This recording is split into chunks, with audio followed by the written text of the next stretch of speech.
Okay, hello everyone. Hopefully the audio is working fine and you can hear me. Let me know if there are any problems.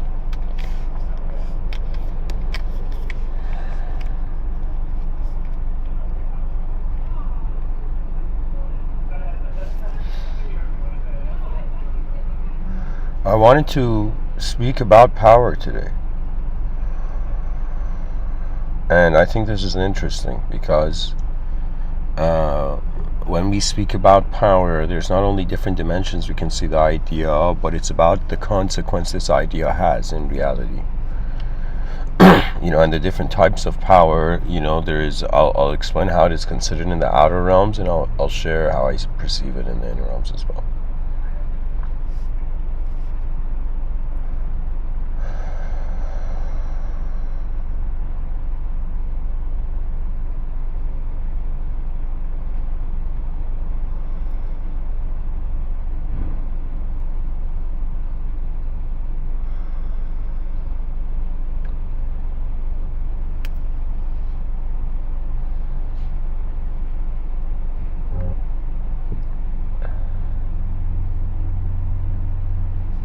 All right.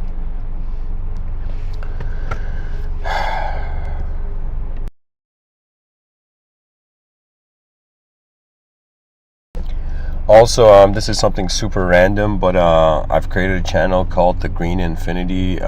Viewers can go subscribe to it.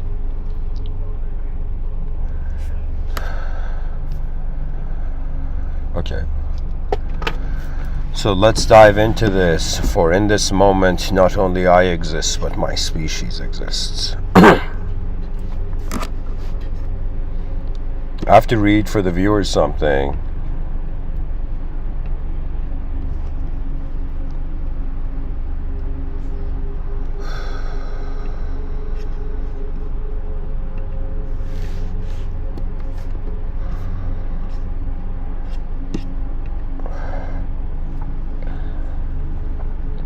Okay, I'm going to read this first before I write down.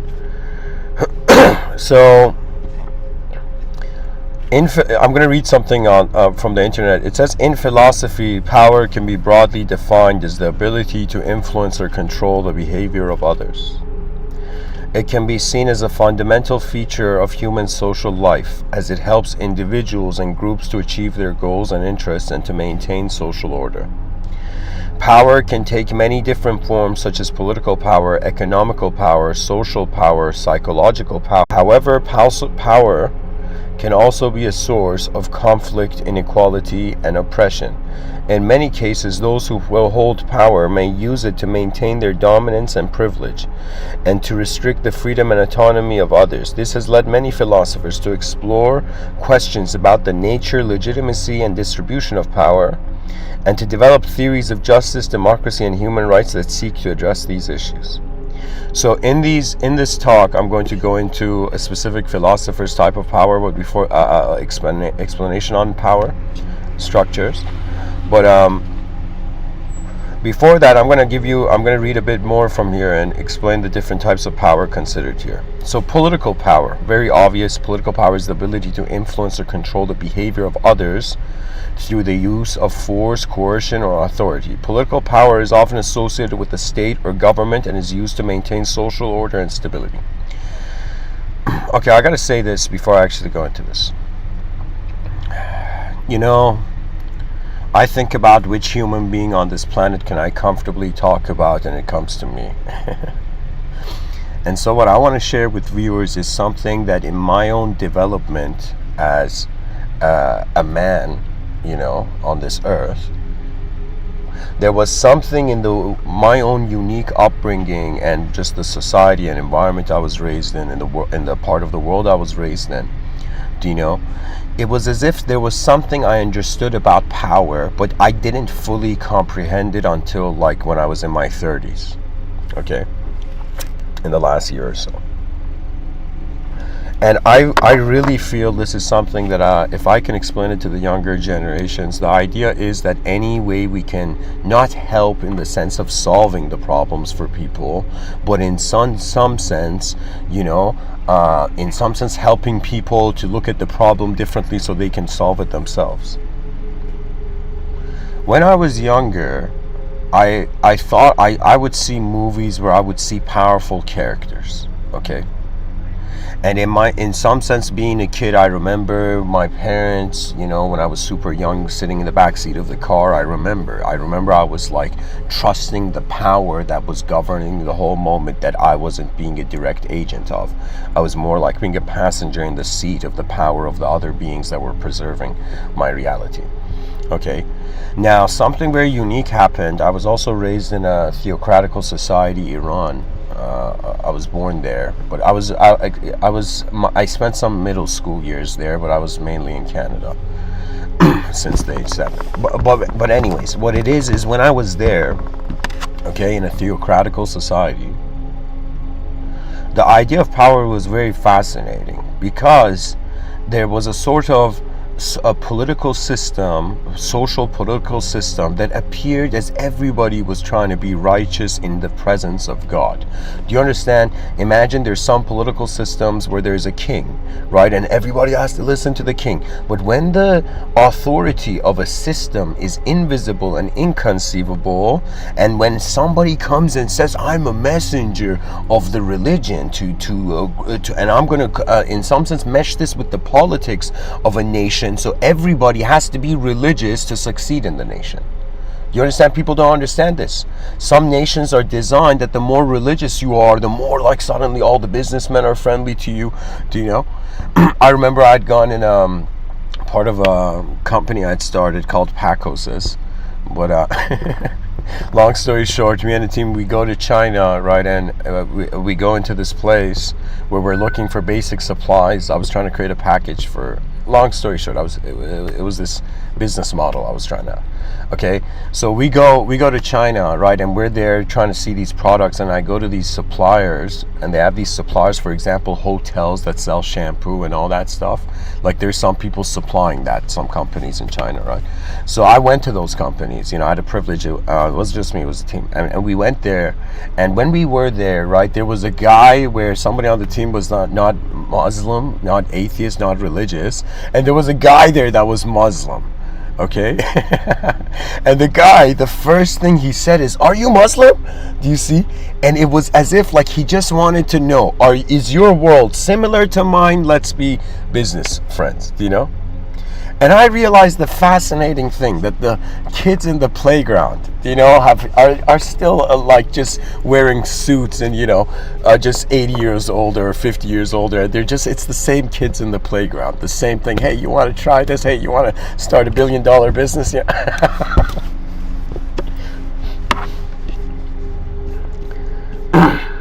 Man, I don't know why I had a feeling there's going to be like a ridiculous amount of viewers today.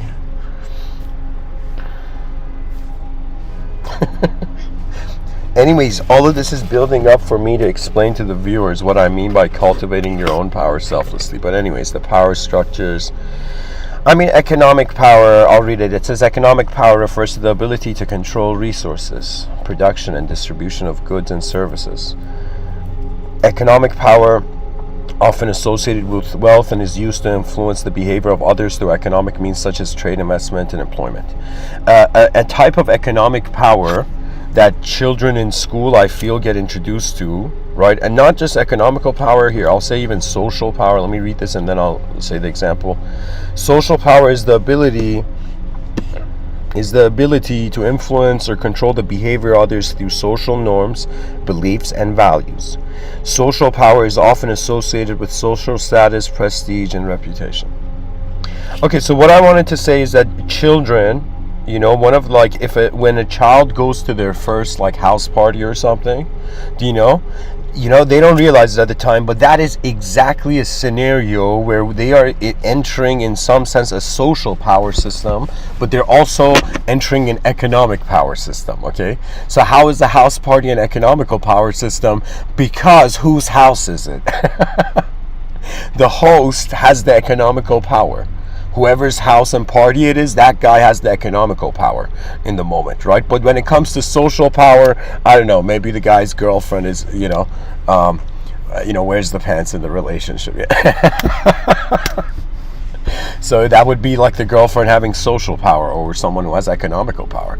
We have incredible moments in history where, whether it's like if I remember what, like Caesar and it's like Mark Antony and Cleopatra, or if it's Napoleon and Josephine, or if it's the endless amount of women on this planet who and it's not just women, it's been in both, that we are not a creature that is actually designed to be good all the time, but we're designed to be a creature that can go through the intensity of dimensions but still continue on.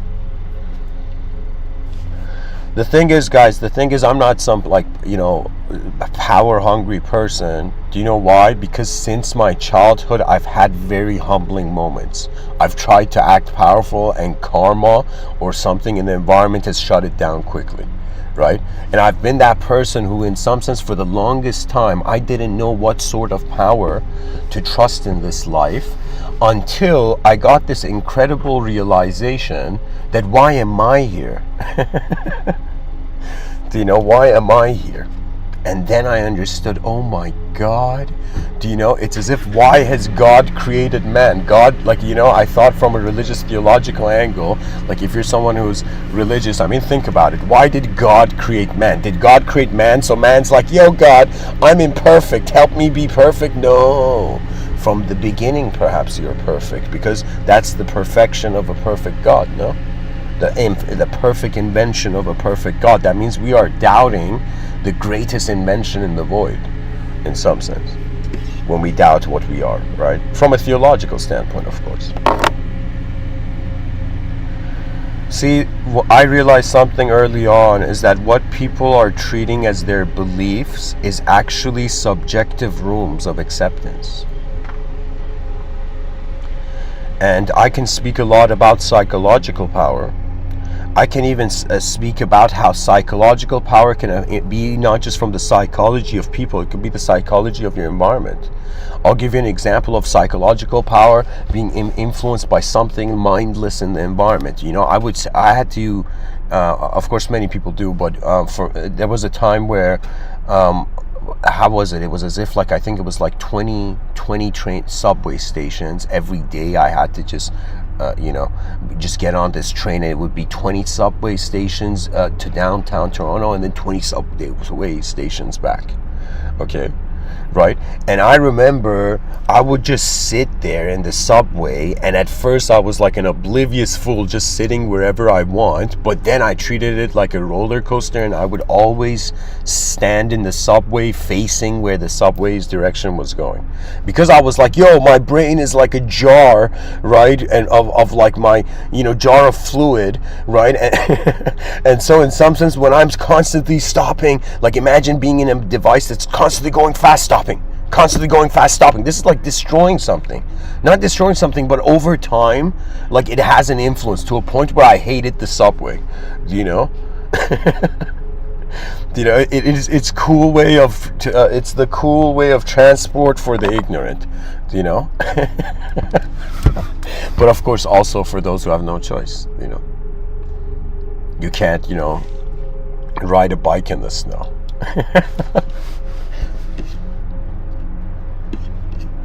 Anyways, what I'm trying to say is, so I'm trying to give you a sense of power. There's psychological power. Psychological power is, somebody could be like, Mr.Within, hypnotism? I'll be like, sure. Okay. It's like, what the hell's the hypnotist doing? Guys, I have strangely a story from, like, an unbelievable story about a hypnotist.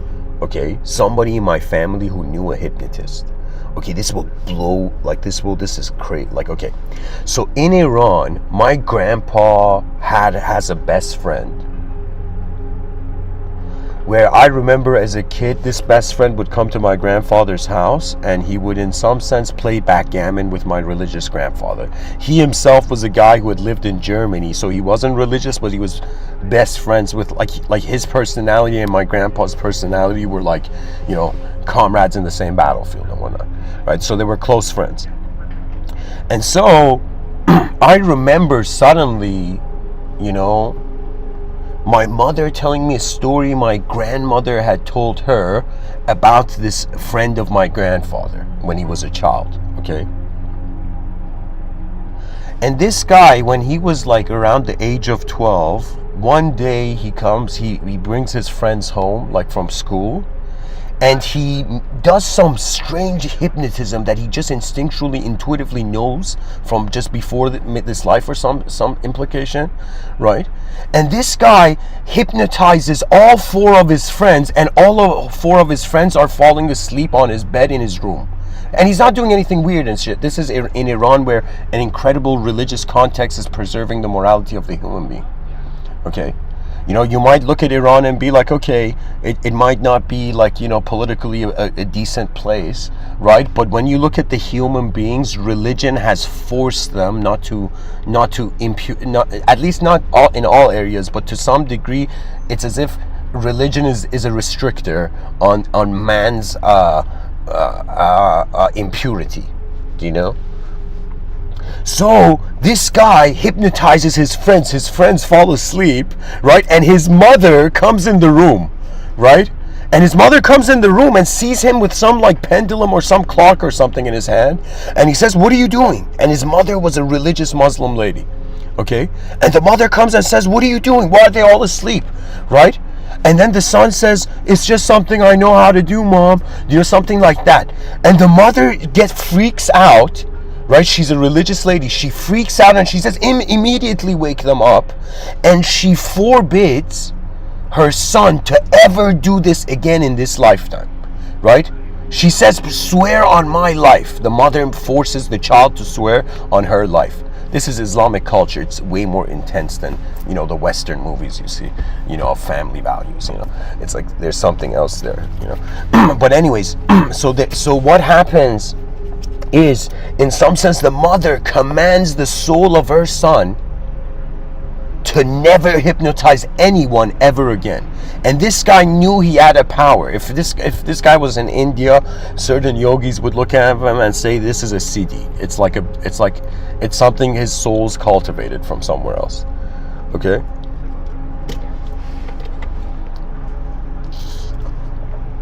So that was the fascinating thing. And this guy, ever since that day, renounces his power.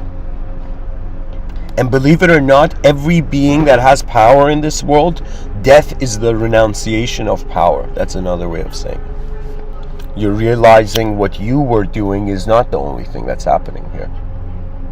If there is more for you.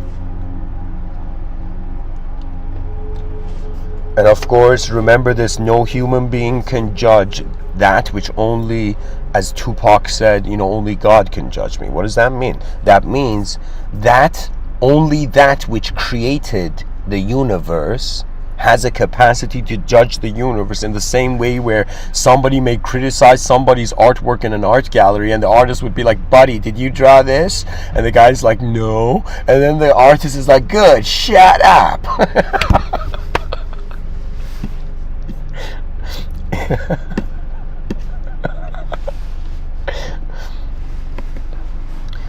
Anyways, guys, I will tell somebody, you know, there may be many advanced beings. When I say advancement, it doesn't mean like you feeling like a mage in the outer realms. You're like, "Mr. Within, I'm bending air right now," and you like blow air in people's faces, you know, when they're smoking or something.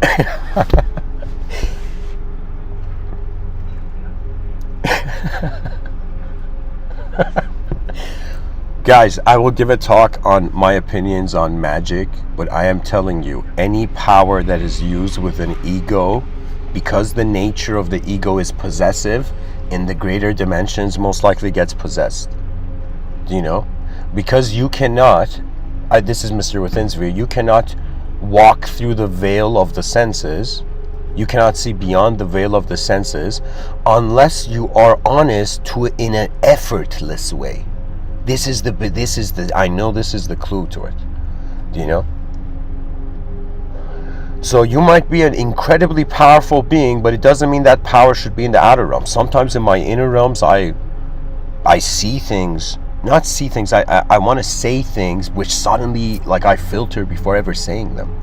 people don't understand. It's not just like I have maybe like a nanosecond between how my imagination, the inner event, the inner film moves, and me speaking.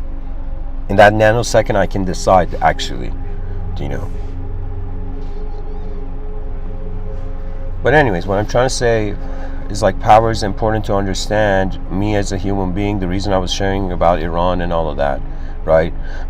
Not just like in any situation you could see types of power. Like, you know, I don't have kids, but if I did, I'd raise them to notice power, you know. I'd be like, hey son, you know, look at that, jujitsu black belt. What kind of power does he have? Or look at that, you know, skinny billionaire. What kind of power does he have? And my son's probably going to be like, chill dad, you have too much psychological power.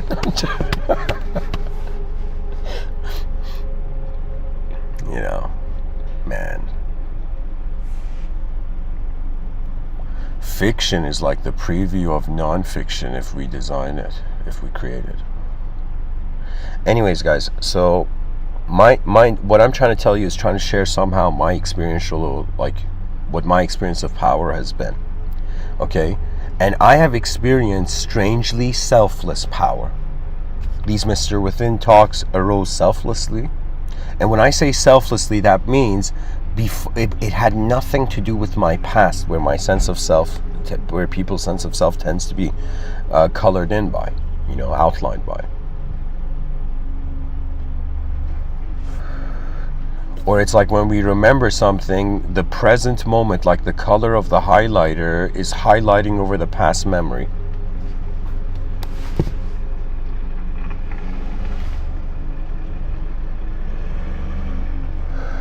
You see, guys, let me tell you this. The people who truly have power, this is Mr. Within's opinion, and I'm not talking, I'm just being chill and just talking casually.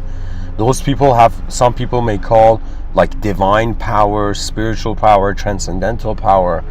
That power is not magic. The difference between magic and divinity is magic has to do with man's ego. Divinity has to do with divine will. So if a human being wants a power that is divine, that's a power that is present prior to the self. So this is why when some Mother Teresa suddenly accessed that power, and people don't realize, but you don't understand, there's something in ancient traditions where they say the heart of human beings has been sealed, and when they unseal their heart, their mind's eye sees infinity in through their biological eyes. That means when Mother Teresa was seeing like a child suffering, he was not seeing a child suffering. It was as if I think I'm just of course I don't know what her eyes, how she was looking at things, but in my view, I think she was at that point, based on some of her quotes I've read, that she was seeing God, a moving God, which is another way of saying that it was as if what was looking through her eyes to her was God, and what was the hungry child dying in front of her was God. And she had reached that point of, this is what you can call hyper equality, or that point where people are equal to you, not based on their objective karma, subjective karma, emotional karma, but just by their presence. Do you understand? When I say that we are a great species, it's not just because you go do something great and everybody claps for you. It's because of we are great from the beginning, or how else would, or I would say we must be advanced from the beginning, or how else do you build an advanced civilization? You know? Can you imagine they'll be like, yo man, the least advanced beings built the most advanced civilization? It's like, nah, you know. But anyways, I'm going to keep going. There's so much to read for the viewers.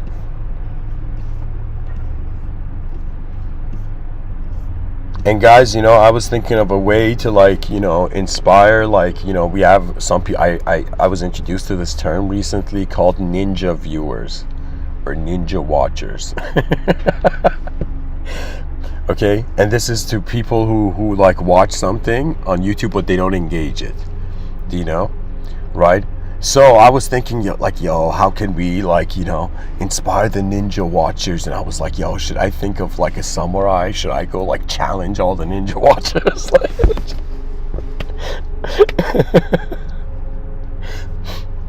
Oh man.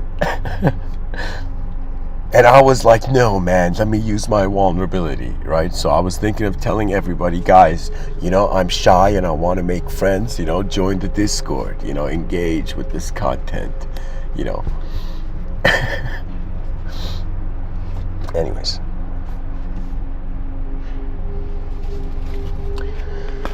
So anyways, okay, let's go to Michel Foucault. Who the hell Michel Foucault is? I mean, I don't know, I'm not his barber.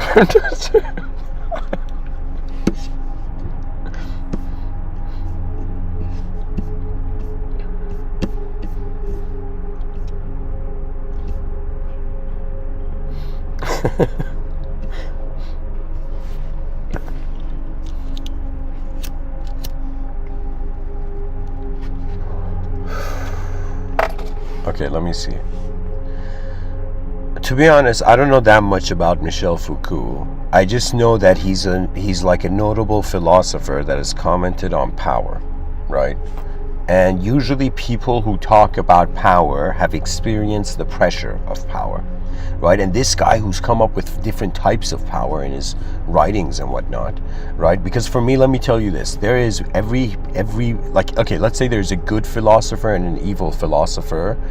The philosopher in me only doesn't see a good or evil philosopher in either of them and is judging them based on their contribution and explorative, ability, based on what they discover, right? But if I wanted to judge as a moral person in in a certain story of value, then of course, justice is in some sense like how first we have a sense of what stability means or a sense of what we want to be, and then we're trying to maintain it. Right? But we got to also understand it's a changing world, right? I was like, yo man, I have so many dreams, but I sleep and wake up and I have another one. And I'm like, what? Every day is a new day, remarkable, Have you ever woken up and like, for me, I think in the future, I'm going to probably like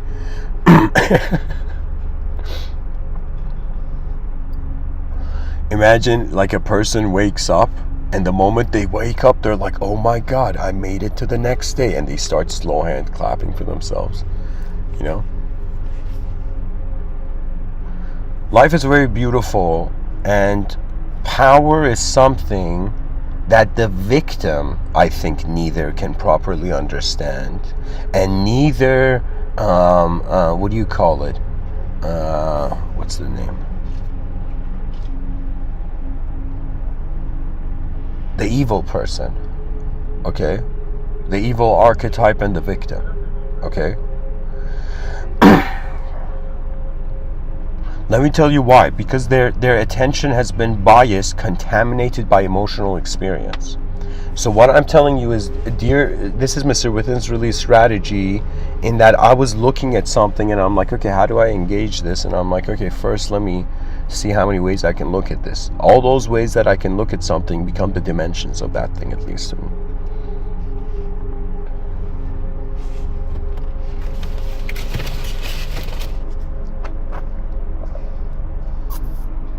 When you realize there's nothing else to do on this planet than live for the greatness of your species, then you will see, why I'm giving these talks. You will understand.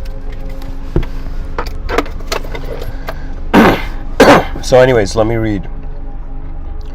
So it says psychological. So this is not Michel Foucault yet. This is just general types of power. There's psychological power. I spoke about that. Knowledge power. Knowledge power. It's like it's like knowledge protein powder, like probably. Can you imagine?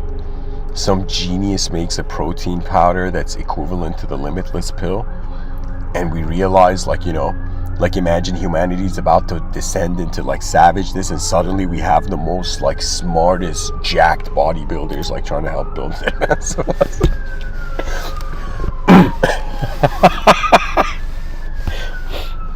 Man, sorry guys, I'm feeling silly today. Let me keep going.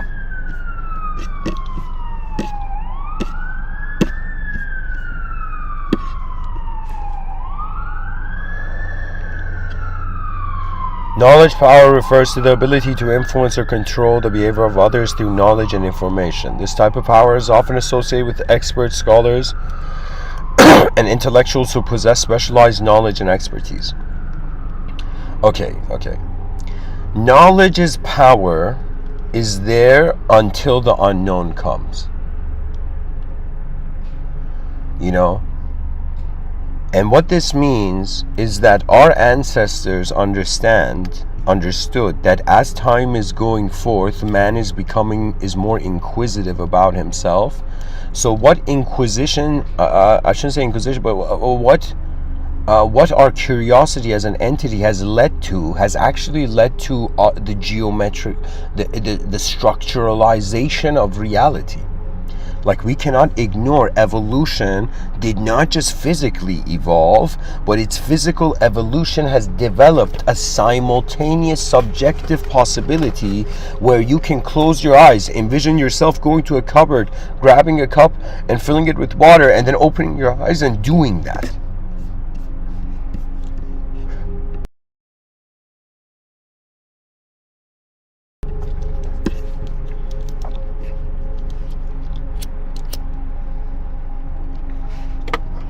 Then there's physical power.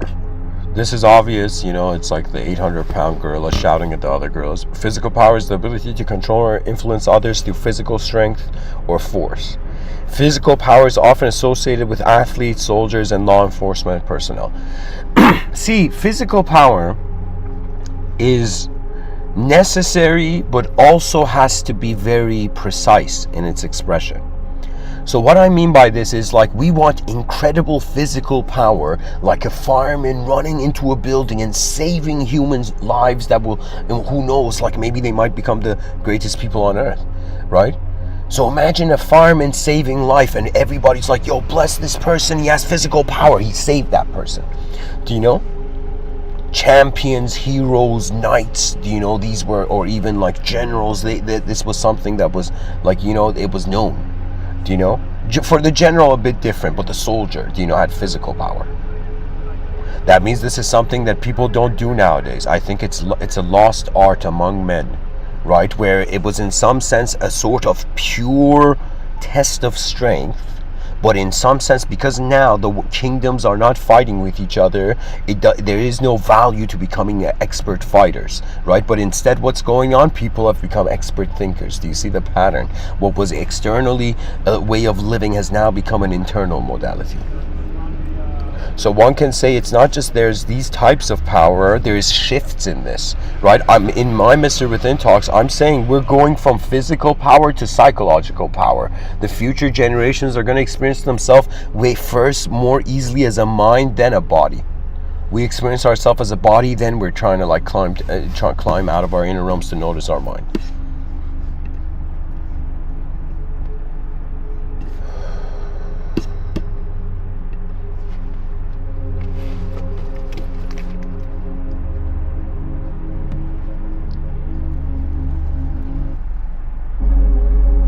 There was a time where I was saying to like the logos in my inner realms, I was just having this sort of playful moment of just inner contemplation and conversing. And for a moment I was like, logos, so many people have tried to like, go start like, some sort of institution or movement, and they've pretty much been like, and ended up being seen as an asshole, And I was like, logos, should I do this? And then it was for a moment where it was as if the logos I felt was saying to me, I felt the spirit of the world was telling me, how else can you get 8 billion human beings on a rock in the middle of nowhere to get excited, so excited about their future that they become it? And this is where I realized the wisdom of this world, the intelligence. There was a saying that Sri Ramana Maharshi, this enlightened yogi in India, had said, which had often was on my mind like a heavy mystery. And he had in some sense said that many people seek enlightenment, but they don't understand the wisdom they're seeking is following them. But because they're constantly truth jumping, they never understand any truth.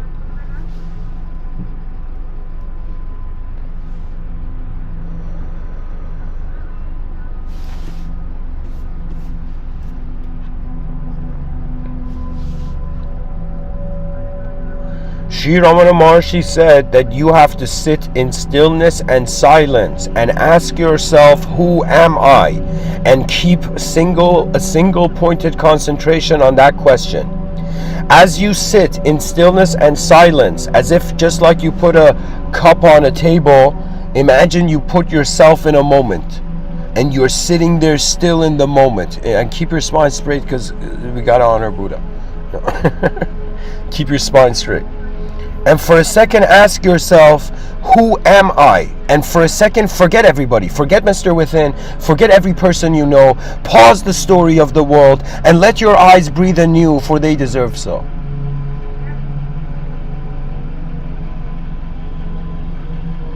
And do you know what it is? There was a scene.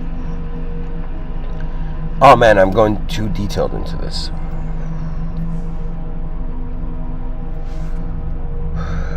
You know what it is? The question comes, what is power for?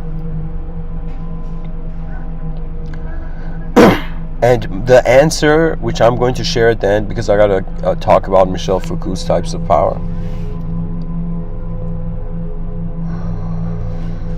And guys, I'm gonna just turn off the notepad, you know.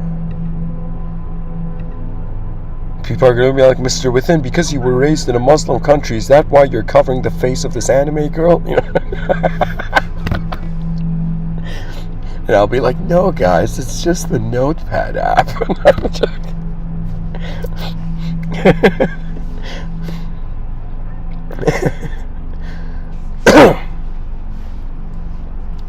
Oh man.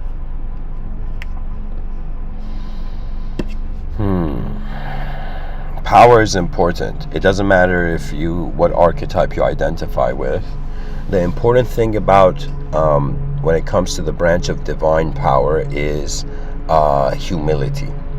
And this is something where my inspiration for it was what I understood from monotheistic thought. You don't understand how bizarre it was for me as a child raised in a theocracy to suddenly be like, hey, what is everybody worshiping? Wait a minute. They're worshiping an inconceivable creator. That means the idea of a creator is conceivable, but the idea of the inconceivable is inconceivable, right? So as a child, I was like, yo, what am I worshiping? And it took me years and various events in my life where I realized how blessed I was to have a sort of religious context in my mind, because there are moments in life where you as a human being find yourself powerless. This is why it's important to talk about power, not just because you will have great power in the future. Oh yeah, you know, wipe up the grease of the chicken leg you bit into, you know, when you had power.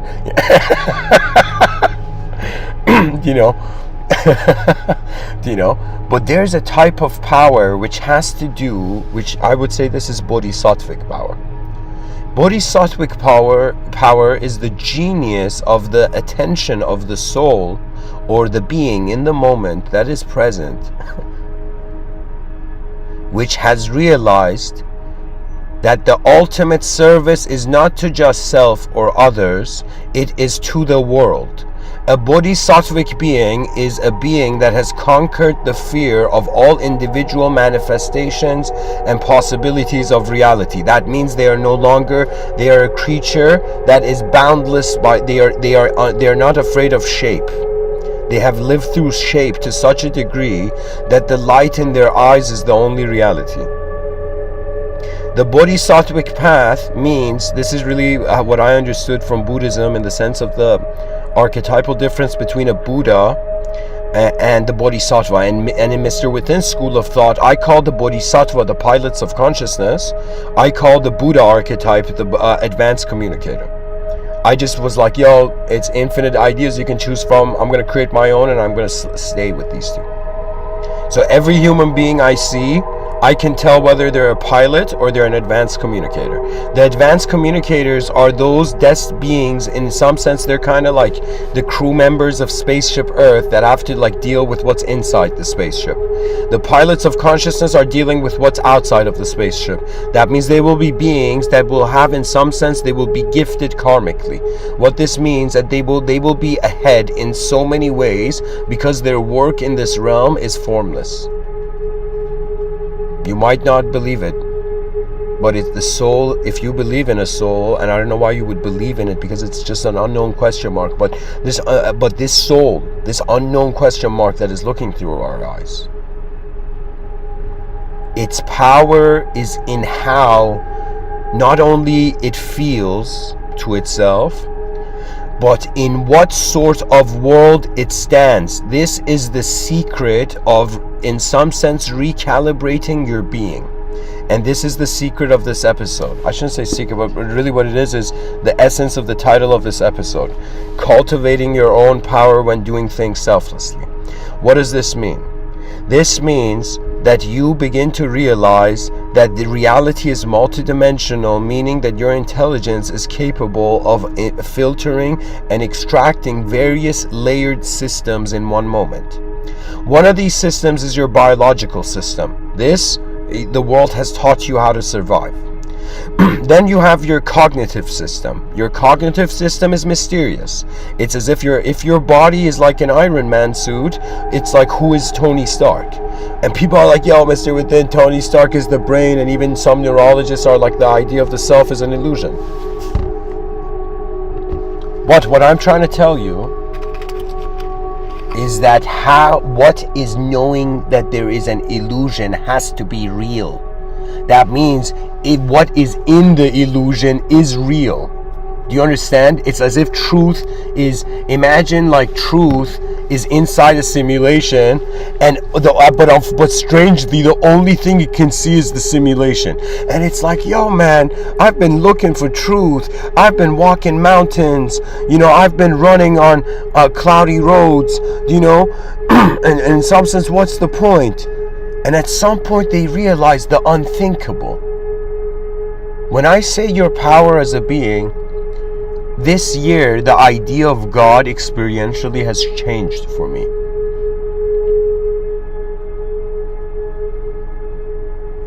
And I understood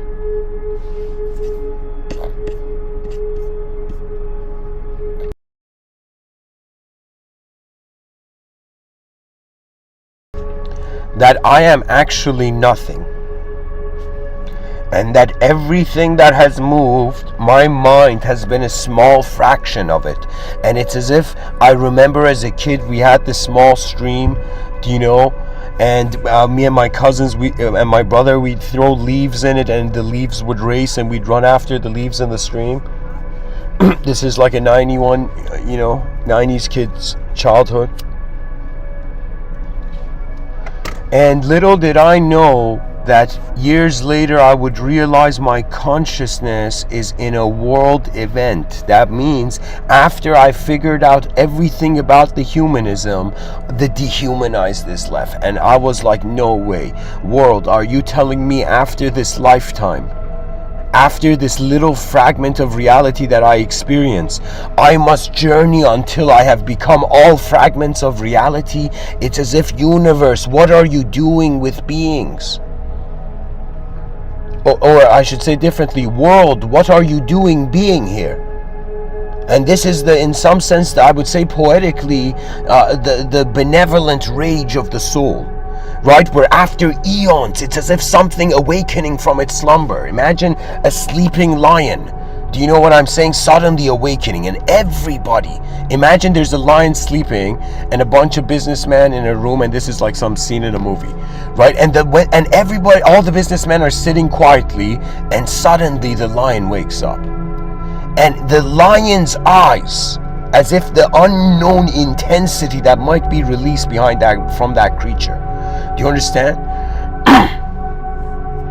There has been times where something, I don't know why, I've talked about in my earlier talks, where I would say since childhood there was a technique I would use anytime I was confronted by reality, and I would call it a sort of mirror technique.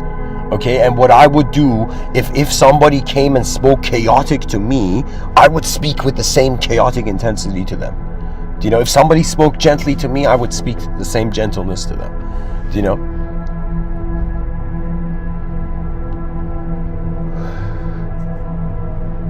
But I don't know how to tell you that everything I thought I was, I cannot be, because it all comes and goes. and we are inside, we are like actors in a film who are experiencing the acting as a film, as like an audience member watching the film. The ancients are the ancient past. People say we honor our ancestors. If you honor your ancestors, why don't you consider the dimensions they saw to the world? Why don't you consider how many beings in this reality were engaged with a transcendental agency? It's as if behind the scenes the world had a soul that was conscious. Do you understand what has happened? Kali Yuga is like when that phase when the planet in some sense forgot about its soul. The planet has become an atheist.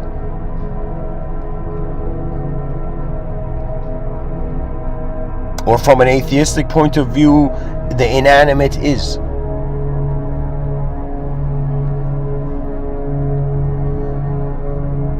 There's feeling within me that every day I wake up and I'm like, all right, another day, let's go. But at the same time, I'm like, why? Why are we all here? Why 8 billion beings here? Why 8 billion beings with each their own view on life, with each their own separate DNA? Why are there ideological systems trying to clone everybody the same? Why are there so many people that are cruel and fucked up when we have discovered that the incredible portal and adventure of the mind? We have moved into an era where we are no longer creatures of physical value, and this is what beauty means. This is what art means. This is what truth means. That the world is not what your eyes promise. It is what your heart has known all along.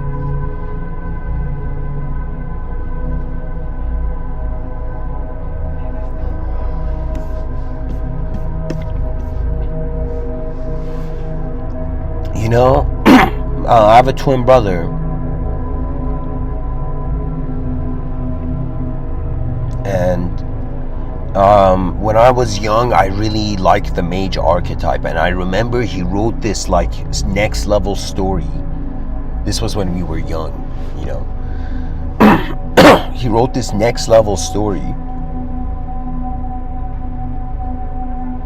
where I remember it was this character that was passing by this village, and somebody in the village had come and challenged the person, and the guy was like some next level mage.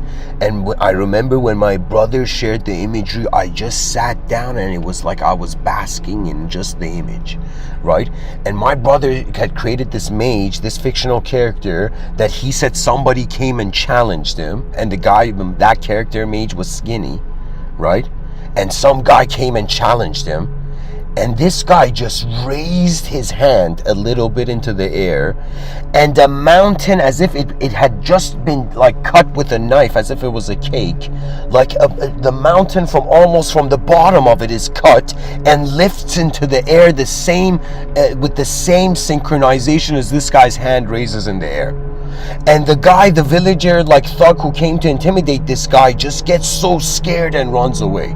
That means he understands that this guy can destroy their village. That means he could literally drop a mountain on their village, right? And I remember when my brother had said this, it was so next level to me. Do you know, I was like, do you understand? Like, I had to sit down and be like, wow. Do you know?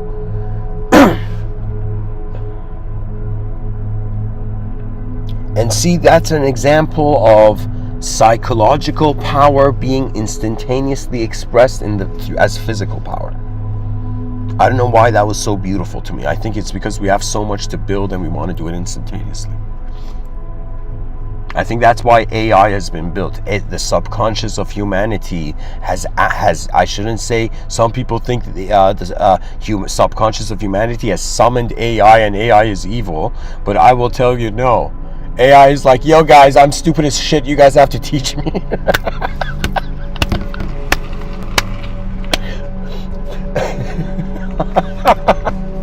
Guys, technology is going to become mankind's best friend. In all my sci-fi novel and literature, you're going to see, technology is not evil. The evil that is found in technology is in some sense because of man's mind. It's man's input.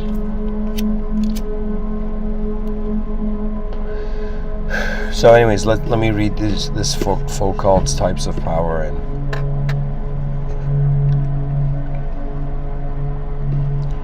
okay. Michel Foucault, that's actually how they say his name. Michel Foucault had a complex understanding of power, and he wrote extensively about it throughout his career. Here's a more detailed explanation of some of his key ideas about power. Power as pervasive. Foucault argued that power is not just something that is held by individuals or groups in positions of authority, but it is present in all social relationships and interactions. Power is not just a thing that some people have and others lack, but it is something that operates at levels of society, from the micro level of individual interactions to the macro level of state institutions and global systems. That means pervasive, that means it's pervading through all the levels of the social system. Then Foucault says power is productive. Foucault argued that power is not just repressive, for example, used to prevent people from doing things, but is also productive, used to create new forms of knowledge, identities, and social relations. Power produces and shapes the world around us, rather than simply controlling or constraining it. So what I'm reading for you is really how, if power was a wild animal, this philosopher is like a nature photographer observing it, and these are how these ideas are coming about, I think. Power is relational. Okay, and the previous section is power is productive. It says power produces and shapes the world around us, rather than simply controlling and constraining it. This is the issue. People think power means you gotta control something, change something up, treat human beings like your own pet or something, with the savageness of that mind, but that's not power. Okay, power is energy, and intelligence is how efficiently this energy goes about. Okay.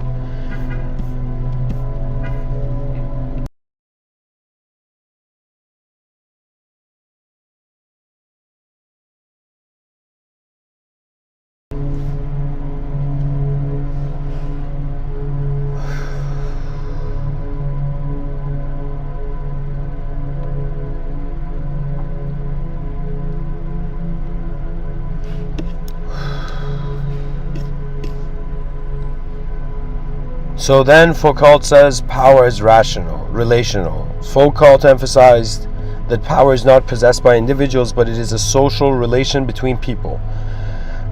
Power is always exercised in a specific context, and it is a dynamic, ongoing process of negotiation and struggle between social actors. 4. Power is dispersed. Foucault argued that power is not centralized or held by a single group or institution, but it is dispersed throughout society in various forms.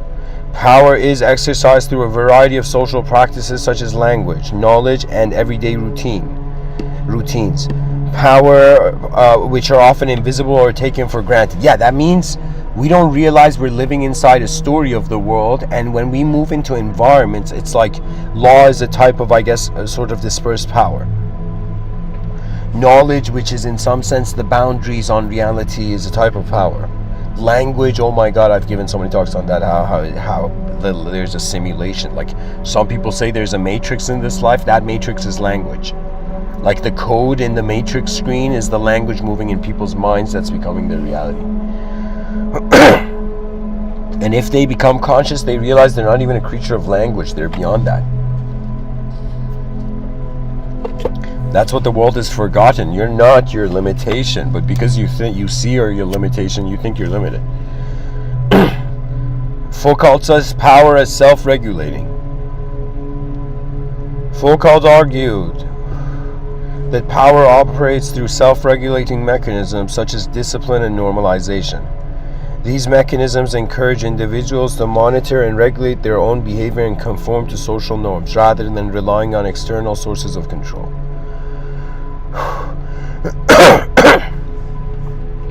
So guys, this is a deeper view, but this is his kind of like theories, I would say. But when he talks about power, he says that there is a source, something in some sense. Okay, let me see if there's a full list. Hold on, guys. Hold on.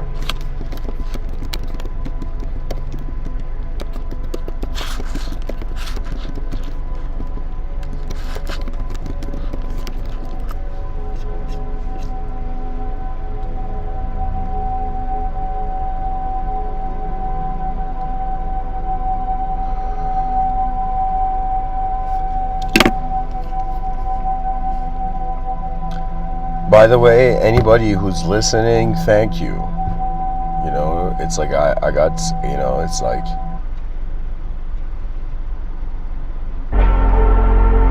like performing in front of a living universe. Shit. Okay.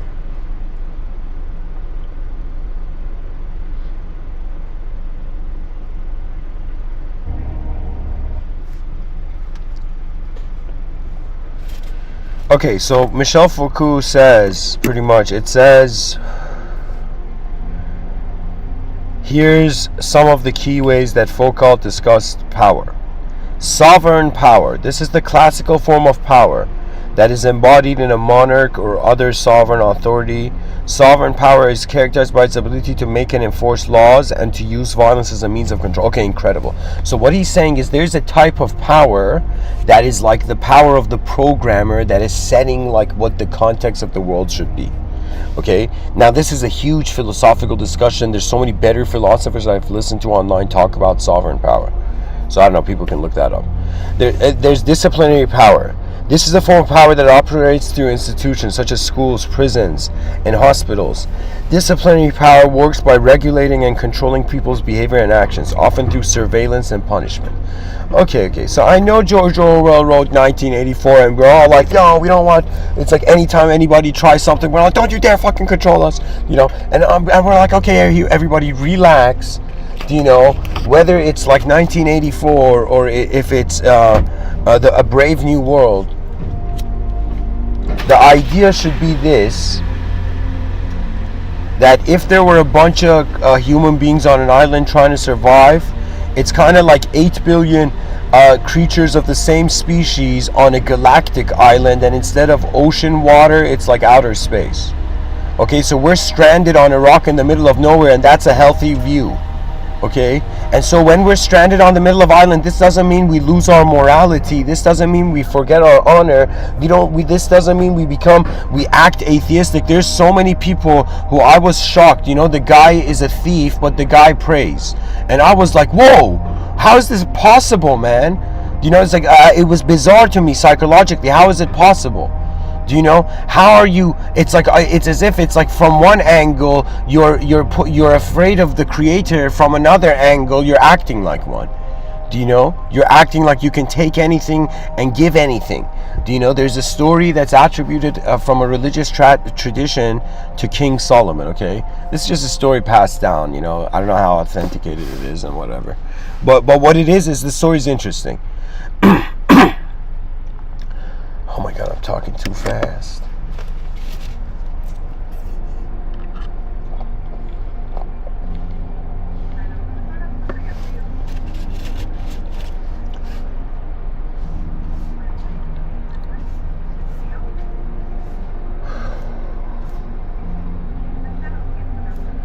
The story is of King Solomon.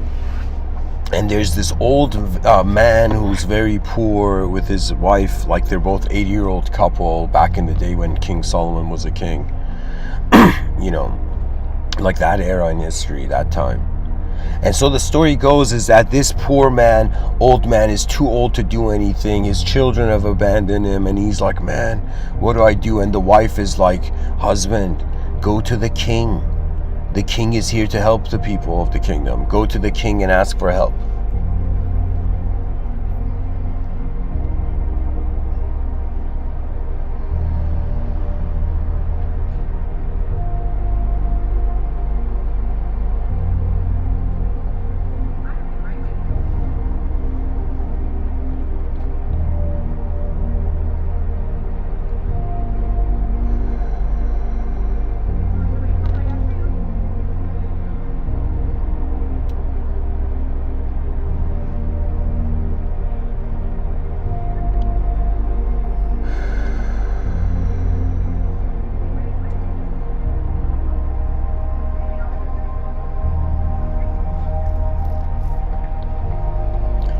This old man, gathers his strength and he walks to the palace, and the palace guards are like, yo, old man, what you doing? And the old man's like, I'm here to see the king, man. Can't you see I'm old?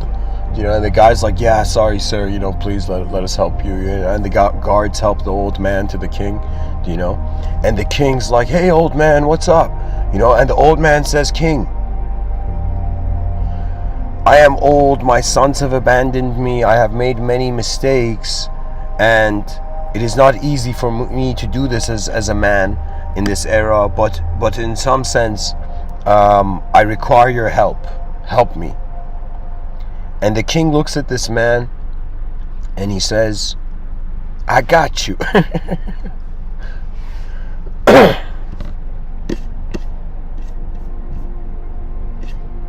And what the king does is, King Solomon was known to have jewels, so he grabs a jewel, and yet like a ruby or something, sapphire or something, and he gives this jewel to this old man, and he's like, here, old man, this is of much value. And the old man suddenly sees the thing, then he knows how to convert it. So he's like, yo, thank you, king. This is a mighty blessing. And the king's like, no problem. And King Solomon leaves. And so the guy goes, and as he's going, he goes home.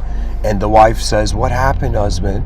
And the husband says, wife, this king is like a next level compassionate being. He just gave me a jewel.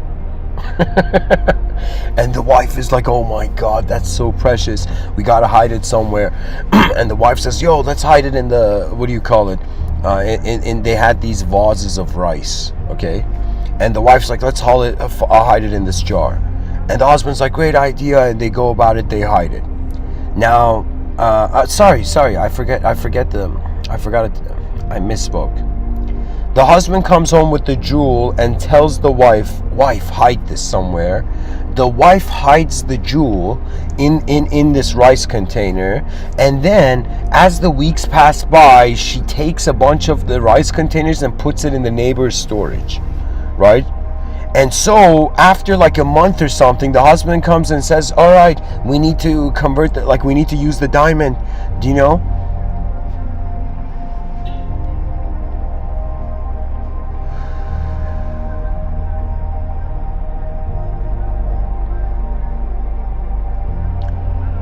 And so what happens is, the wife has forgotten. And the husband's like, what do you mean you don't know where the diamond is? And the husband is panicking. The wife, is panicking, right? And suddenly the wife says we have no choice. I don't know what to do. You got to go to the king, right? And the husband's like, sweetheart, it's I'm trying to stay here in this world. But anyways, the man musters up his strength, the old man, and he goes to the king. And the king's like, how can I help you? And the old man says, king, I lost the jewel. I did something foolish. And the king realizes this old man, of course, the age of his own father and whatnot. And of course he says, do not worry about it. Here's another jewel. He gives this jewel. And the guy is so astonished and shocked, and the king has treated him so honorably that he just says thank you and maintains his honor and goes. And he's just, it's to him, it's he's surprised, because usually back in the day, some kings were like, give me everything you have. So he goes.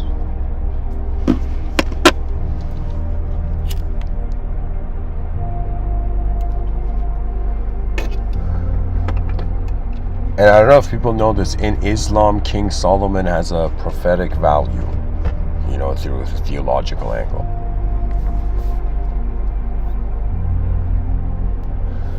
So what happens is, the husband goes home, the old man goes home.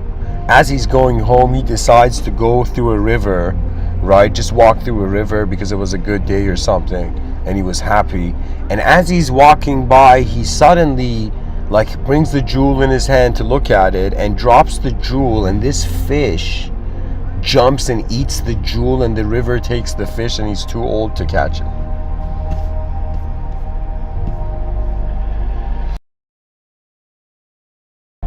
And so this old man is like, oh my God, I lost the second jewel. His like soul is crushed. He goes home and the wife's like, what happened? He's like, fish ate the jewel, and they're both shocked and they don't know what to do. The next day, the wife's like, you have to go. It's like, oh, we don't know what else to do. And it's like, and the wife is like, it's like you have to sacrifice your honor, your pride as a person who's like relying on their own power. So this old man understands the situation and he's just quiet. He doesn't care anymore. He's just quiet and he understands what he has to do. And he goes there and he says, King, I lost the jewel. And I don't know why these events happened, right? But this is the truth. And he's super honest in front of the king. And the king, for a second, King Solomon was known as somebody who had literally a connection to the divine, meaning that he had an audience with like the divine, right? That means he could converse with truth. He could have dialogues with truth. And there was more attributed to him, but that's not something I want to get into. But anyways, so what happens is King Solomon has this conversation with God and he says, God, why is it that I keep giving this guy a jewel and he keeps losing it? And this is the moral of the story, where God says to King Solomon in the story, God says, you think you can tell my creation what it should have? You think because you are a king, you can give them what they want. I am the one who gives because I created reality. I see all of you. Do you know? And this is where King Solomon is humbled, right? And he suddenly understands, right? And his intuition, the divine commands him to give the old man another jewel. And he gives the old man like a really big jewel and he's like, here, don't worry about it. And King Solomon is just smiling as if he knows, do you know? And so the old man is just so happy. He feels he's so blessed. So what a blessed king. And it is a blessed moment. And he goes home, right? And he's like, he puts the ruby there and the wife just starts, the old wife starts smiling, do you know? And then, the husband says, wife, what do we have for dinner? And the wife knew the husband, if the king didn't do anything, would be upset. So the wife had cooked like dinner, right? So the dinner was fish, right? So the wife brings this fish and the husband cuts the fish. And guess what? There's something solid in the fish. And it's the ruby that was lost, the jewel that was lost in the river. And the moment the wife sees this ruby, she suddenly remembers the rice vase and she brings the other ruby. And then this old man has 3 rubies on the table, and it's as if I don't know, he's been helped. And it's so strange.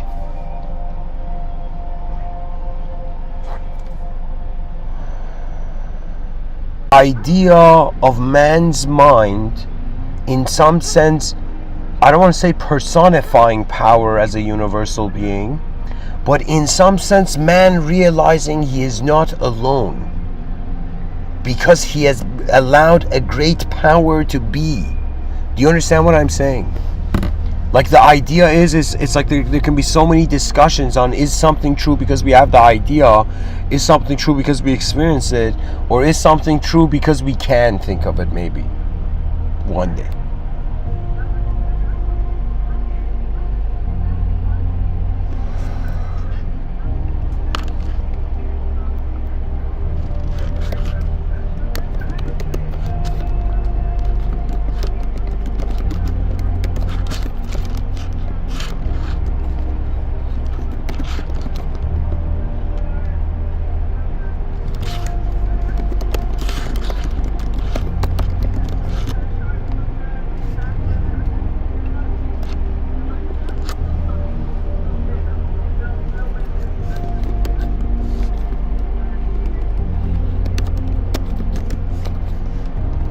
Guys, there's going to be a Discord event this evening, so keep that in mind.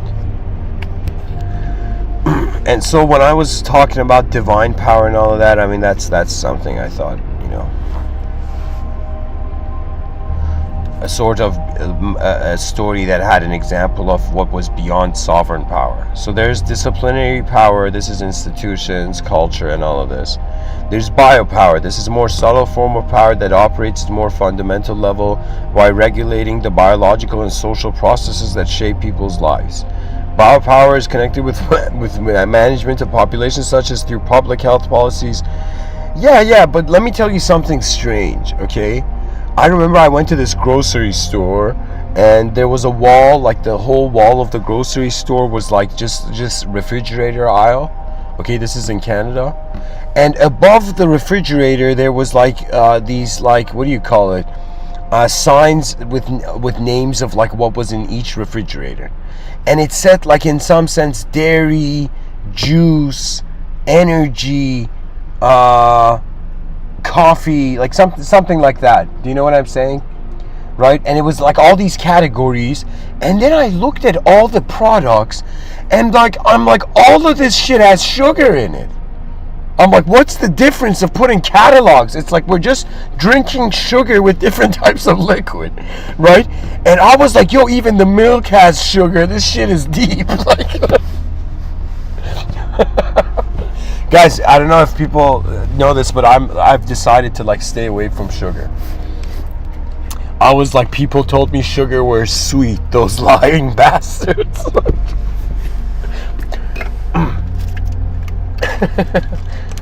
I saw a video, honestly, guys, of what sugar does when it stays in your stomach and it turns your stomach into a balloon. Like, it's weird.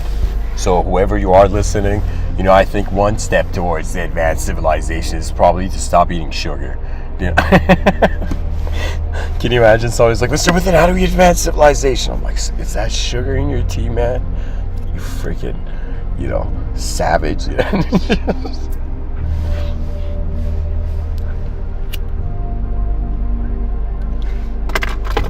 Okay, there's more to Foucault's power. So biopower is on a biological level. For example, and it's not but like biopower is bad, right? Biopower can sometimes be good.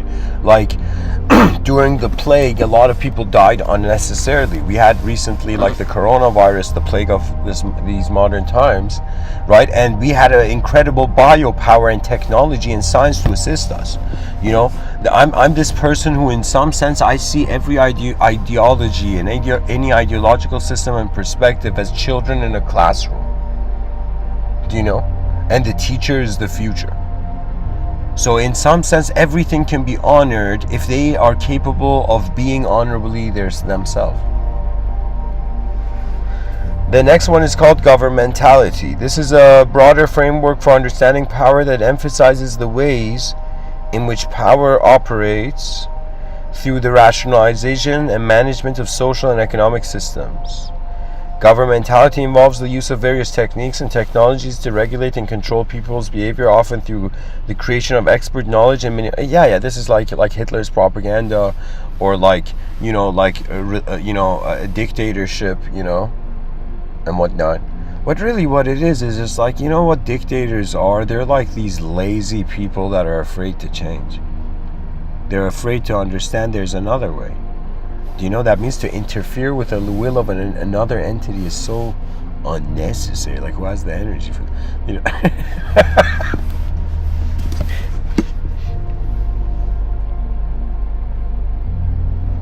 So anyways, I read that about Foucault's power.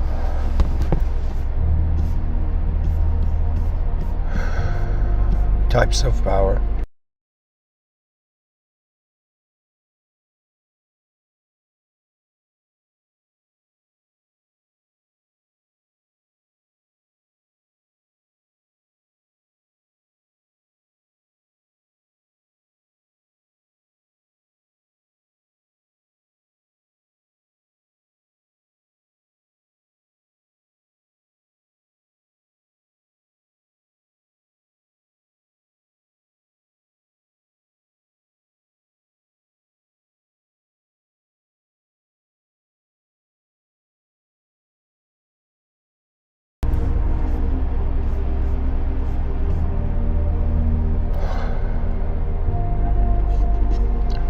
Alright, I'm going to bring out the notepad.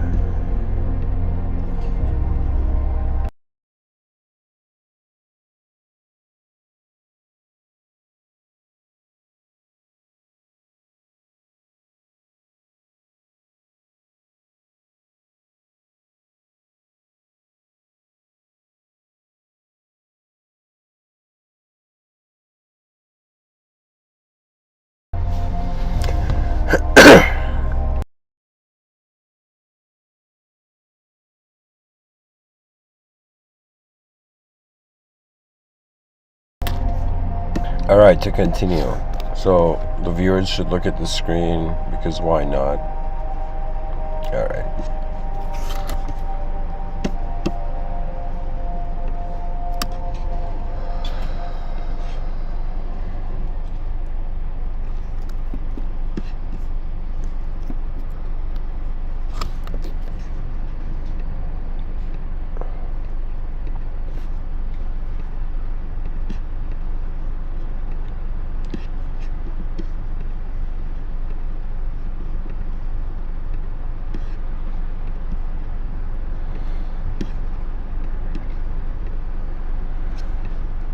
There we go.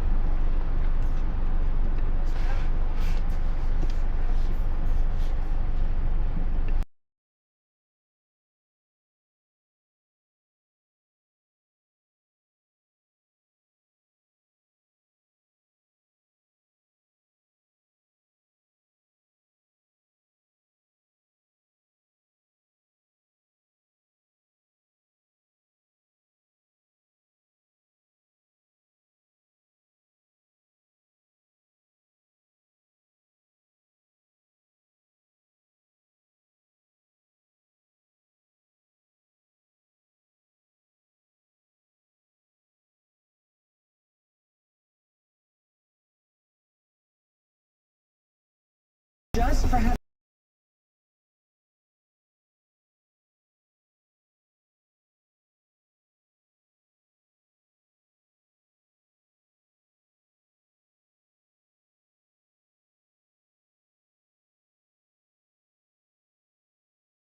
Okay, let's get into this. Wrap this up.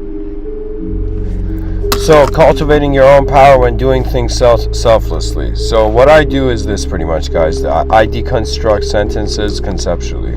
So, I'm like, okay, cultivating, what does that mean? Your own power, what does that mean? When doing things, what does that mean? And what does selflessly mean? Okay? And so we begin.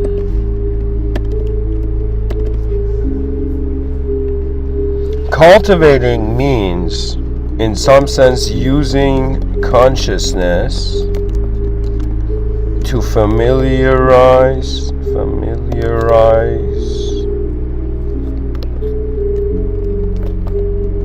oneself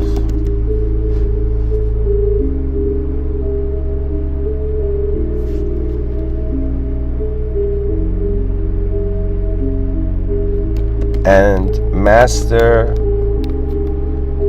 doesn't mean egoic control and like messed up ego cruelty. Mastery means like there has been like messed up masters and there has been good masters, and the good masters were like human nature has a decency within it that must be preserved.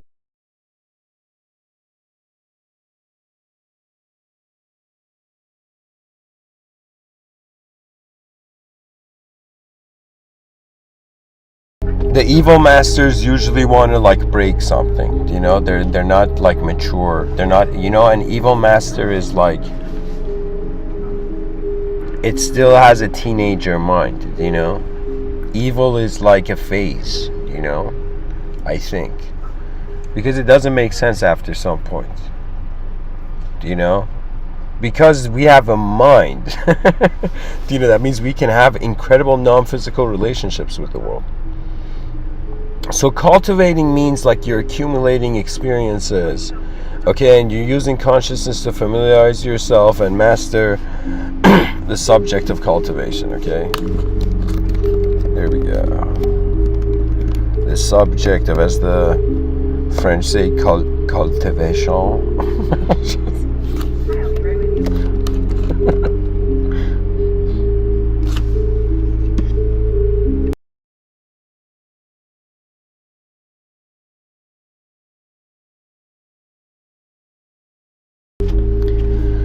Alright, so you cultivate means experientially accumulate, okay? That's a good way of saying it. Accumulate.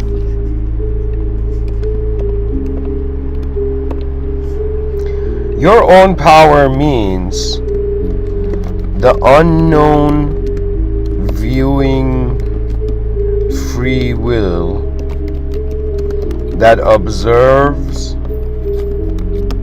your body and your thoughts before it decides how to move, as both of them simultaneously.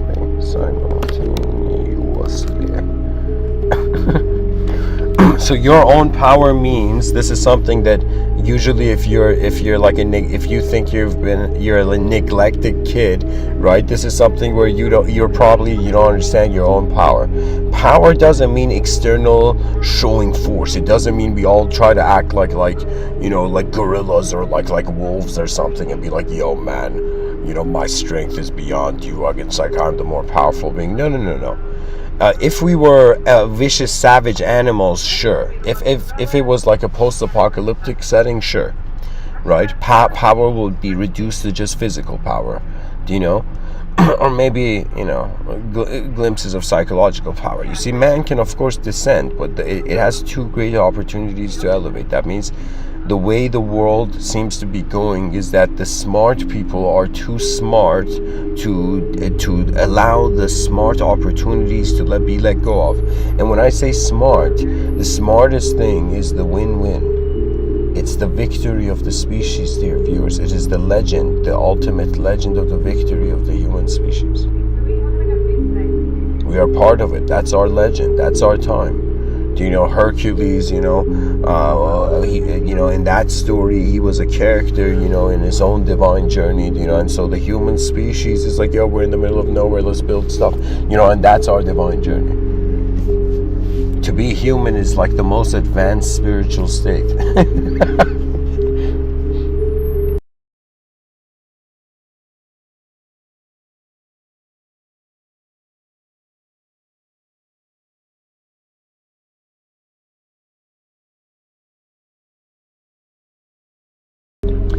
Imagine a time traveler, the future self of some atheist comes back from the future, and that future self is wearing like religious clothing, okay? And the atheist is like, WTF, my future self becomes like a zealous religious person, right? And imagine that future self. And imagine that future starts like praying for like this atheist. The future self has come back in time and is doing some weird shamanic ritual with like sage and like just praying for like this guy, right? And the atheist is just getting angry, tearing up, and he just looks at the future self and says, so you're telling me God is real? And then the future self looks at him, and then the future self takes off all that stuff, and he's like, no man, in the future we're not even physical beings, bro, like relax.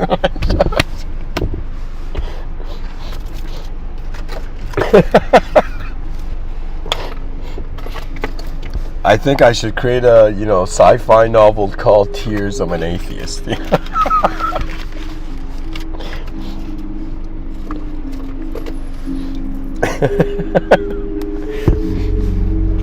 Really what it is you see, nobody is we've reached a point where the species is maturing beyond what I would call language worship. So the species is like experientially fast. And why are so many people taking drugs? Because they want to experience something. Why are so many people working hard? Right? Because they want to change the conditions of their experience. Everybody is in some sense hunting and gathering to in some sense advance their experience. Now I'm like, instead of 8 billion people competing with one another, I understand the allure and results of capitalism, but there's something bigger. You see, there is something, I would call it that it is a presence of reverence, or sacredness. I don't know. I've ever since I was a child, right, I've had this. Whether I've gone into nature or a temple, okay, or a mosque, I mean. In my childhood, I've privileged, my family would, when I was young, what do you call it? I even visited a cathedral once. But anyways, all of this was in some sense a recognition that underneath all the ideology, the egos, the behaviors, the subjective truths, words, and language. What it is it's just a creature trying to get to the next day. So the idea is to forget ideological truth, focus on what is actually the true simplest truths of human experience, and then start building a system that in some sense allows that capitalizes on the potential of the human being. Right now it's as if just like, what did you do in your past? Okay, good enough.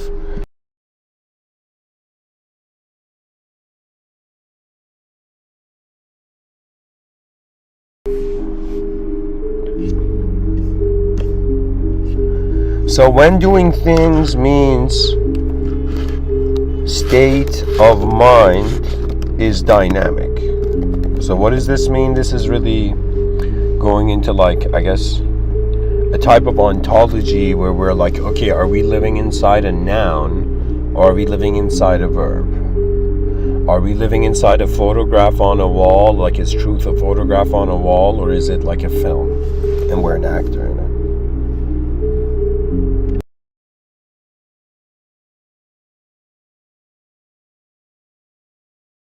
Is there one truth or are there many truths? The question of the ages.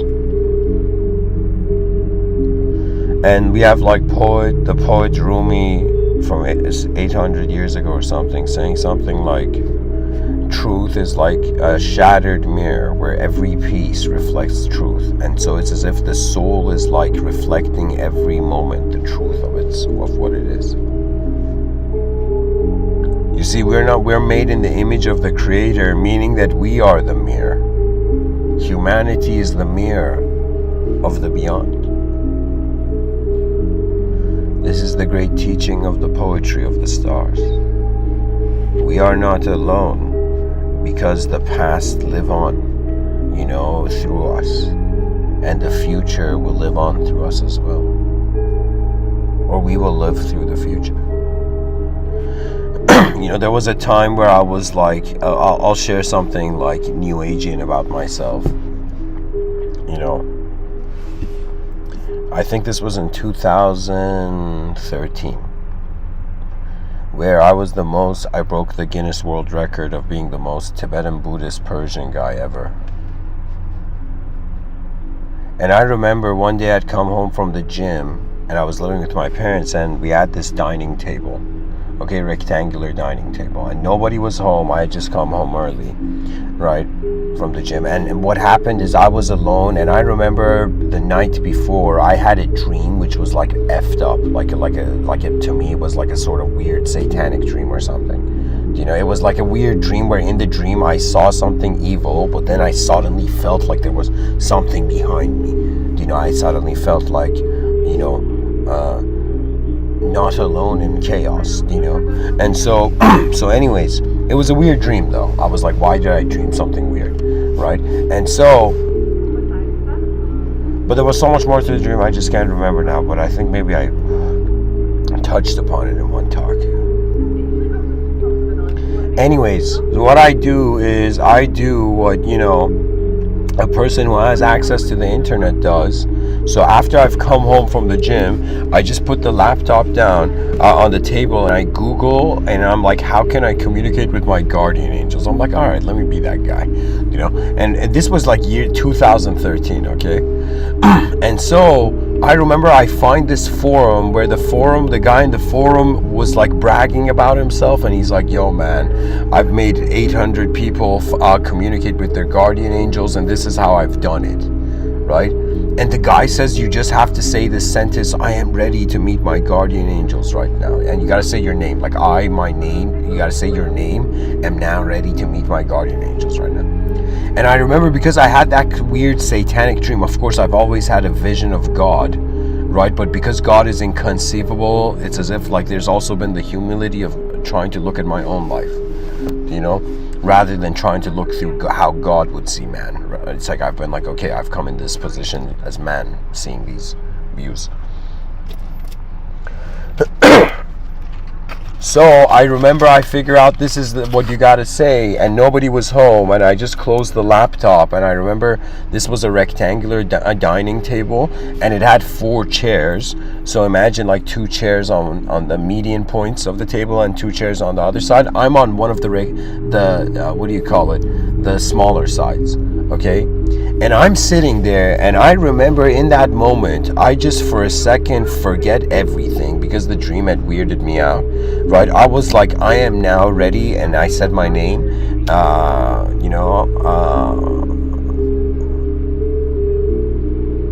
I said, I am MW2004, I am now ready to meet my guardian angels. That's what I said.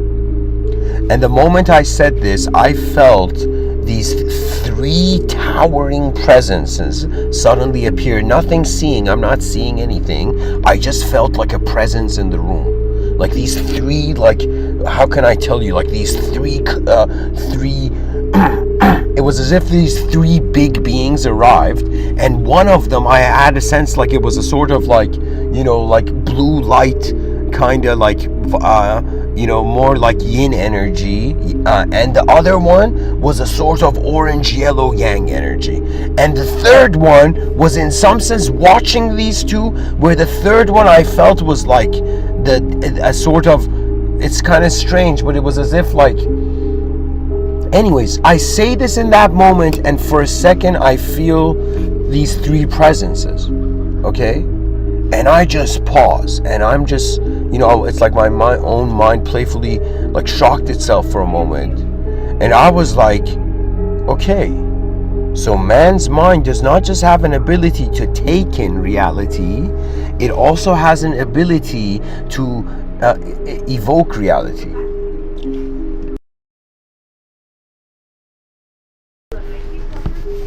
So when you're doing things, this is kind of like, how do you see yourself? When you wake up throughout the day, like, do you treat yourself as a noun, and every moment that when something changes, the noun gets offended? Or do you treat yourself as a verb? Do you know?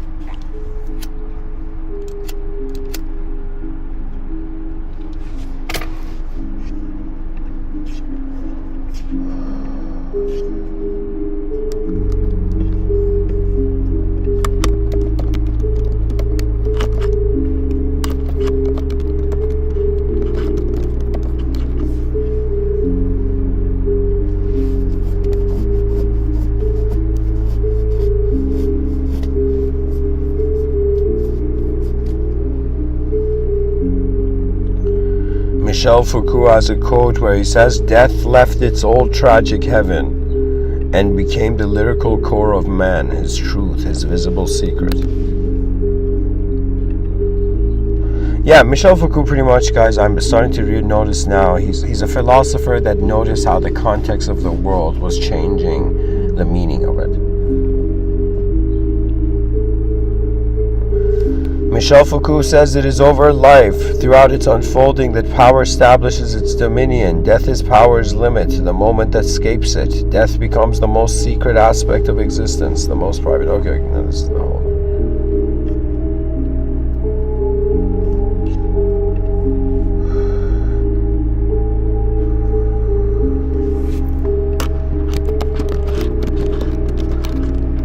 Guys, there's a specific quote I'm looking for. Hang in there. I don't think this is the quote, but Michel Foucault says, "From the idea that the self is not given to us, I think there's only one practical consequence. We have to create ourselves as a work of art." What a profound saying. Okay, I got it, guys. I found the quote I wanted to share. So Michel Foucault says, "I don't feel that it is necessary to know exactly what I am. The main interest in life and work is to become someone else that you were not in the beginning." So this is a very profound people. All those people who are afraid of death, right? It's as if like, why weren't you afraid of change in life? Right? And of course, it's like there's the idea of like how we're gonna not exist more than we existed is bizarre. But at the same time, it's as if like we're in this world, and the world is like this endless road, and all these beings are walking on it, and it's not about just where you're going, it's how you walk through it. And what I have understood is that you go through these games of karma yoga, which means you're first trying to work your way towards truth. Then you try to intellectualize your way to truth. This is called Raja Yoga. Then you realize the intellect has limitations, so then you realize you try to Bhakti your way to yoga, right? And through Bhakti Yoga, you realize that the Bhakti Yoga means that you are not the one that is moving everything. In your inner realms, maybe, that's the gift of the gods. But I would say, in the outer realms, the truth is one.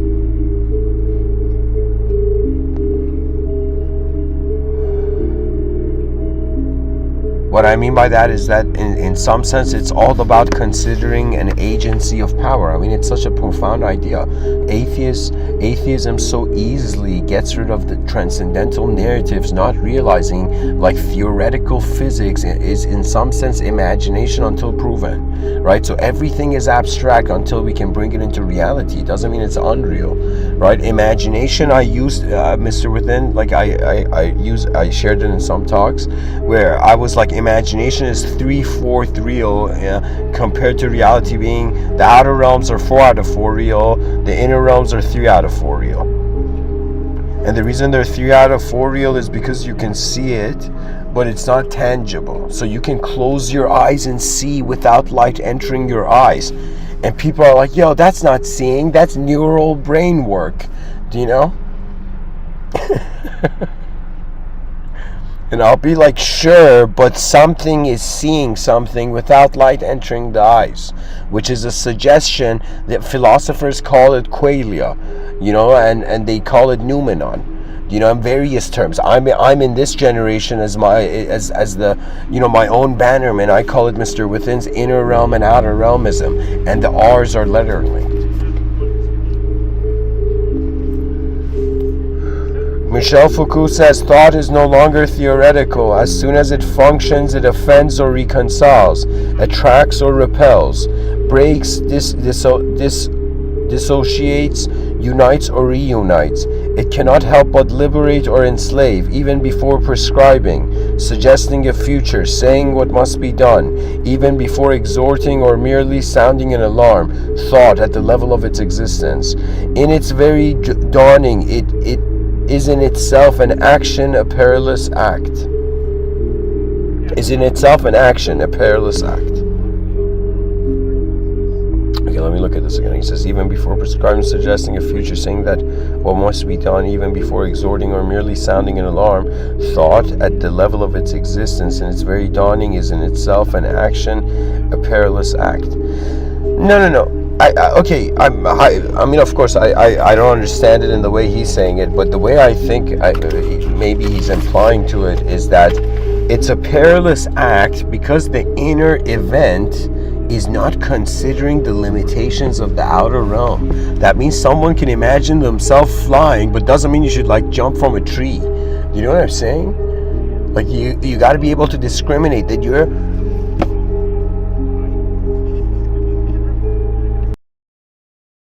not just responsible for your outer life and thinking you have like like inner realm turbulence.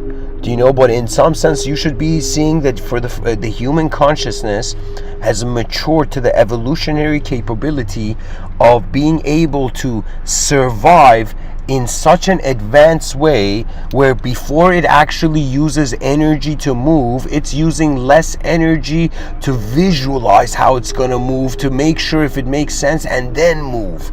Like, we are such advanced beings, we don't realize, we take it for granted how advanced we are, and we're not, like, the species is not doing anything, you know, with its life.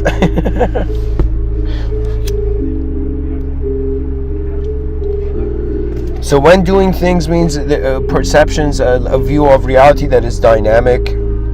So when you cultivate something, that means the dynamism actually means experience.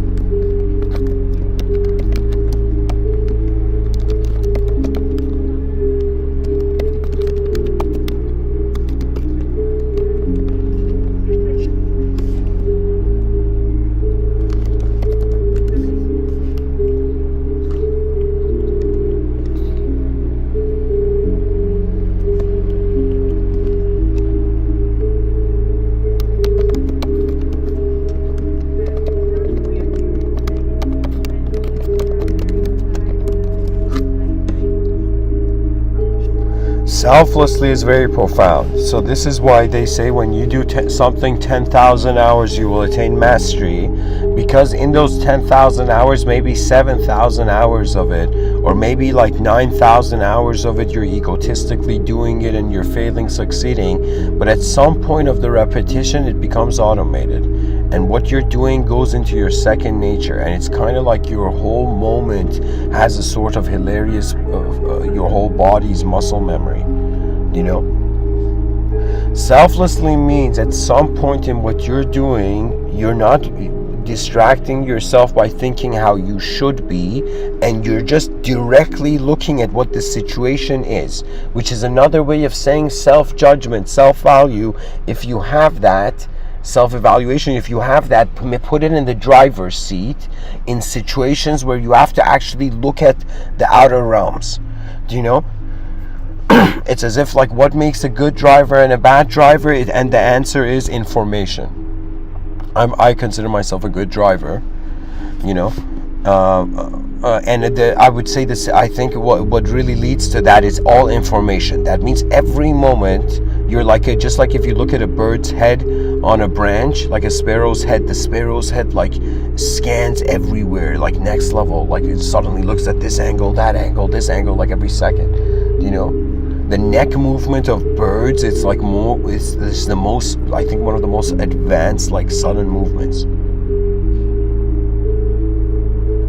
I think birds haven't evolved to understand it, but if they can move their necks that fast, they can generate a force that can probably like be like a punch or something. But anyways, selflessly means that you're not have the idea of what you're doing is starting to become less important than what you're actually doing, the experience, the result, the reality, right? You know, there was a time, let me tell you something hilarious, right? Where when I was at school, university, pretty much I noticed like there were some people who would just, the teacher would give the, would give the assignment, you know, this project, and people would just get the piece of paper from the teacher and go home, and everybody would leave, and I would watch everybody leave, and the teacher would remain there, and I would go have a conversation with the teacher, and literally my conversation would be like, what are you actually expecting? Give me an example of something you've given an A to, do you know? And the teacher would be like, yo, this student actually cares, you know, and the teacher would suddenly tell me everything, getting super happy because I was giving life to his art, to his archetype. Do you understand? To that person's archetype. I was acknowledging its realism, right?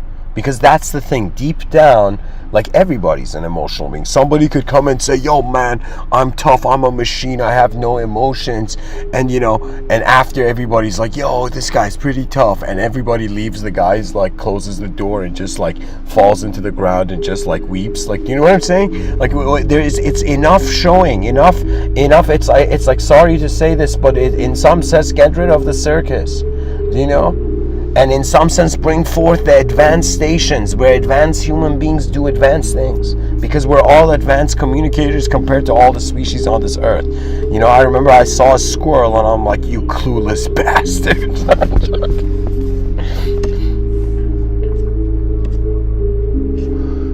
I'm kidding, guys. Nature has a grace, and remember this, you know, this is advice given to yogis who would go and live in nature, and they would say, these monks that would, Himalayan yogis that would go like meditate and live in nature pretty much, they would say, if you come across a wild animal, and if the animal senses that you fear it, right, or you're nervous or uncertain and you have fear, the animal will kill you. If the animal feels like it's like not even like, imagine the deception and savageness like of Macbeth, or of like somebody in a business situation being deceptive, right? But now imagine like,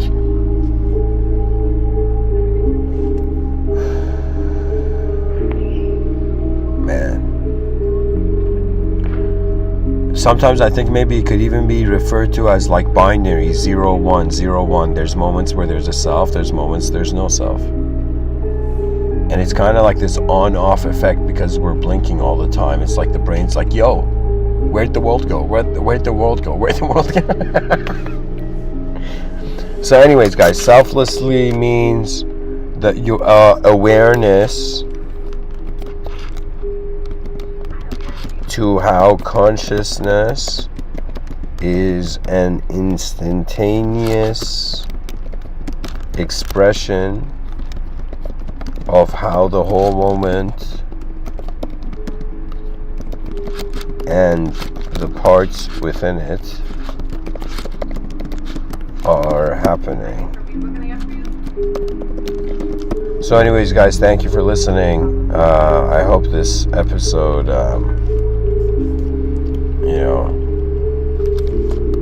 was worthy of your time and worthy to even encourage you to check out the membership. I'm just blatantly, telling people that something like that exists, But all the talks, all the Mr. Within talks are ad-free and public.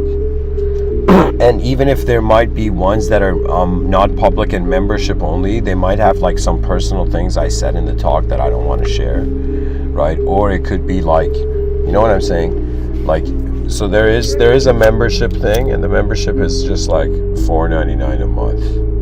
I don't know, like that. In today's economy, people are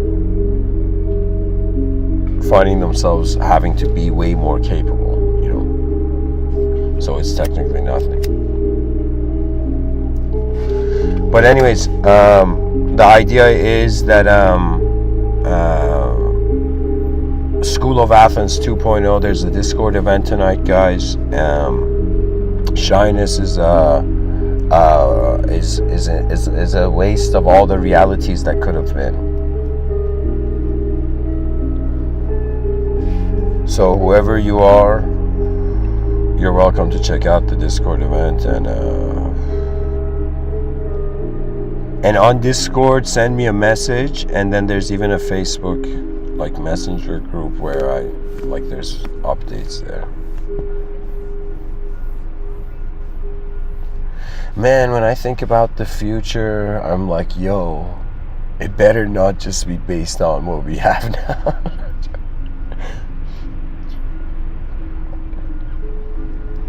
The thing is, the world has this balance vibe, right? So whatever amount of chaotic beings there are, the world will bring ordered beings to balance it.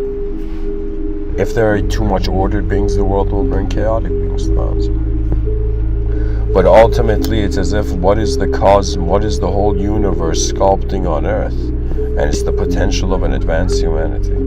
So anyways, guys, thanks for listening. My laptop's, needs to, leave.